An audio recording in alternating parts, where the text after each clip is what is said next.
You don't. I don't know why you are trying so hard to fight this relationship. When I sit down, I don't know. I wonder why.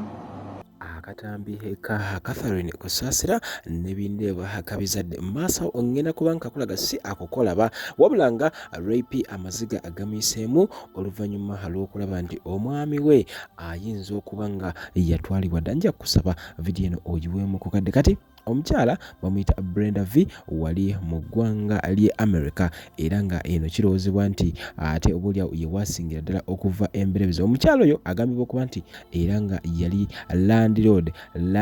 landlady wa omwami Bindeeba ku nyumba Bindeeba zali asulamu omukyala oyo omulimu gwa Uber jjukira Bindeeba yali avuga Uber bwe gwamala okubanga guggwawo omukyala oyo yasooka okubanga akola ki yasooka okubanga amuwa emizigo gye atandika okubanga amuyambako mu kusoloza kati ku mizigo gye gimu ne kujja Catherine Kusasira we yali mu ggwanga lya America n'abanga we yali asula era akirowooza kigambibwa mbu bano beerabanga mu bubba kati akatambi akano akafulumye kengenda okubanga nkakulaga soko subscribing omala ojje kweyo enamba ya 51 ojja ku inboxing akatambi ogenda kubanga okafuna bulungi bino bikaabiza ddala ennaku era nga rape mukazi wattu atakkiriza video kimpereka latte werabira. But I'll always tell you, it's only God.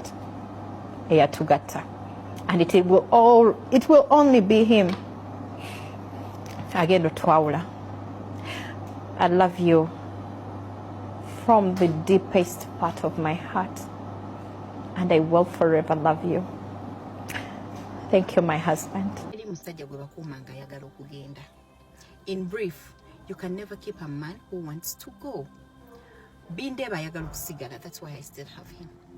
Wali batusiza okugenda sasa mukuuma kakati mukazi munnange gwali eyo Team rape amusembere hekumpi heganago hagenda kubanga aganyuma nakugambye rape ono agwe olowooza asobola okubanga avuganya ne Kusasira oba nedda team rape njagala mumbuli mu comment section wala wasembayo wano wakulu nnyo era nga gwali mulavo bino bikokwatirako ddala kati agamba ekintu kimu Spurs Tours and Travel bagenda kubanga bakutwala e Canada bwata kati simu gwagala okukyusa obulamu ate nga bano bajja kukwata ne installments ate n'ekintu ekisembayo osobola kisasula ng'otandise okubanga okola wali mu ggwanga ly'e Canada kati nja kusaba emboozi eno njagala ogiwulira obwegendeza rape Precious Remy advising okusinziira ku relationship ye nammwe abasala omugambo awo ku social media kola kyosobola. Do not go extra miles because you want to keep a man. Tologa because you want to keep a man. To the best you can do to keep a man is maybe pray. On a serious note, you can never do anything to keep a man. These men, we only keep men that want to be kept. Omusajja tayagala mukuuma ne bw'okola otya era tajja kumuku toyina kyogenda kukola omukuumi kakati nze ky'oba olaba owange. The best I can do is pray for him katonda mupemu obulungi asigale abeere nga simugoba bugobi. I don't want to chase a man. I want a man to chase me because I am a queen. Yes, I am a queen. It's a man to chase you, not you to chase your man. My man chases me, my man loves me, my man is all over me. That's why I'm all over my man.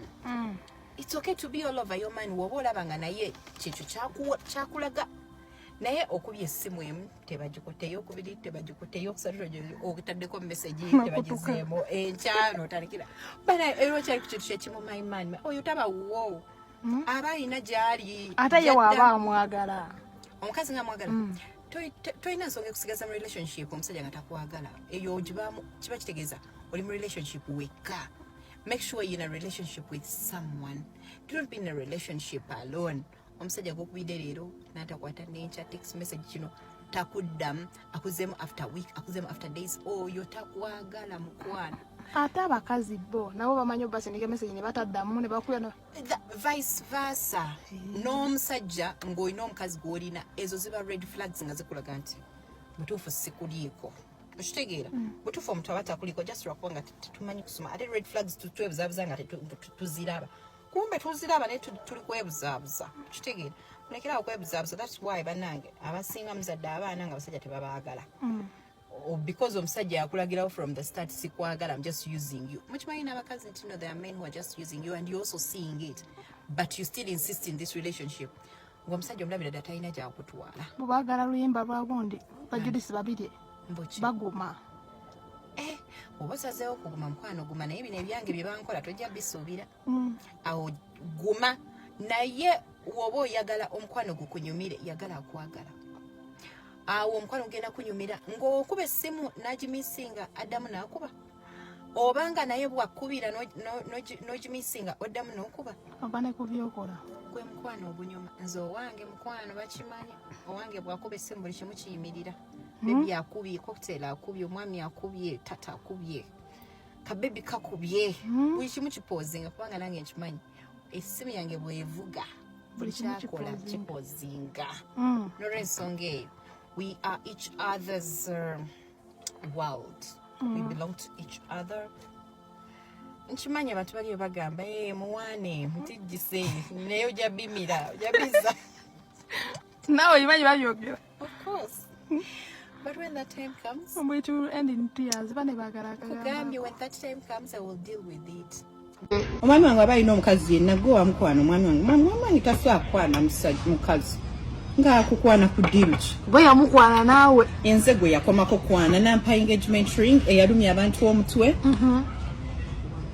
Hudhu billahi mina shaitani rajim. Bismillahi rahmani rahim. Alhamdulillah rabbil alamin. Nze Ajimiti omusomi w'ekitabo era omusomi w'edduwa. Nkozesa kyoto kino, ekyoto kino kiba kitagombolola. Lwaleero ku kyoto kuno kunnyambira abantu bange. Buli muntu yenna alina ekizibu kye ojja ku kyoto kino n'osuula akabaani ne nkusabira. Buli alina ekizibu naddala mu abali e Bulaaya n'ompereza amannya.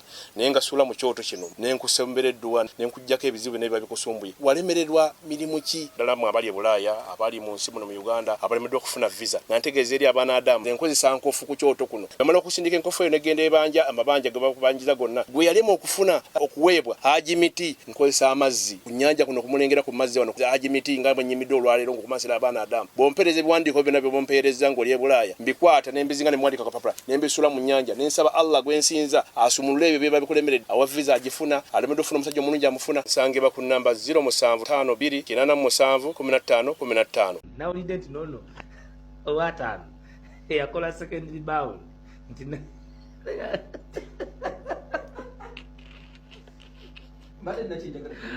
masayansi